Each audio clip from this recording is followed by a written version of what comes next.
So you talked about him sitting out of practice and not getting those reps in. Is that going to hurt or help him? That kind of brings us to another thing here. So the Rams, for the fourth year of preseason under McVay, he is not starting any or not playing any of his starters in any of the preseason games. Smart, So bad that idea. team dependent. How so? For TJ, he doesn't need reps, right? So Mm-hmm. he's already a stud. For a team like the Rams, probably don't need a ton of reps with your ones because damn near everybody is returning. You don't have a ton of new pieces, with the exception of the most important piece in this scenario, Matt Stafford. and Matt Stafford. I think that That's they what I was should gonna bring up. absolutely probably get a series.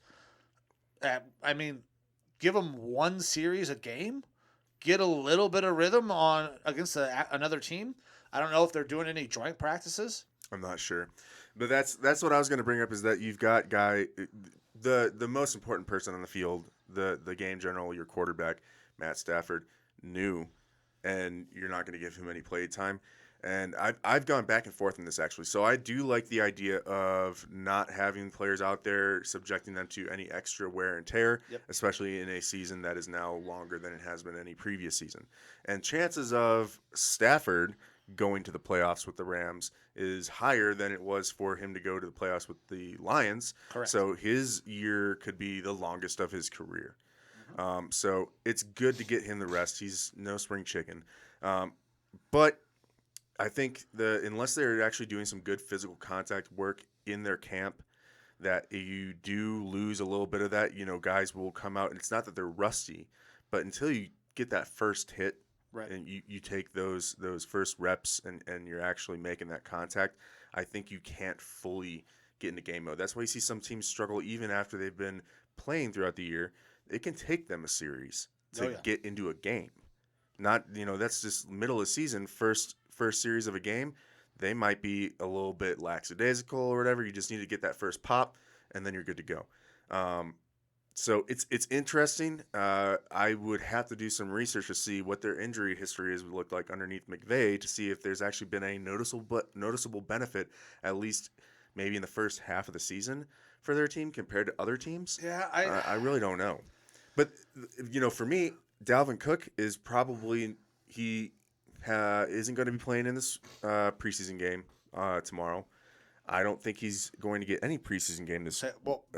Baker's not playing on Saturday. I'm completely okay with it. Yeah. Because I don't want that guy to go down to an ACL or something like that in a scrimmage.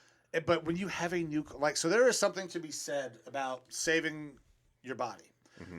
Saving a quarterback's arm. We have guys that will be in camp very late or they'll hold out of camp as a quarterback because they don't want to be in camp throwing because their arm is starting to die at the end of the year. Now you have a 17th game. You have to conserve your arm. I don't care if you're a pitcher in Major League Baseball. I don't care if you're a quarterback. If you're throwing a ton, your arm is going to wear down at a certain point. You've got to find a way to conserve it when and where you can. So I understand not having your quarterback out there. But this is a brand new quarterback on a team with guys that they have no live reps against another team. Because there is a drastic difference about what happens when you're going against your team versus what happens when you're going against another team. That is true. Those reps are valuable. So how many series would you say is adequate for him to get per game in the preseason? Stafford, in this first game, I'd give him one series.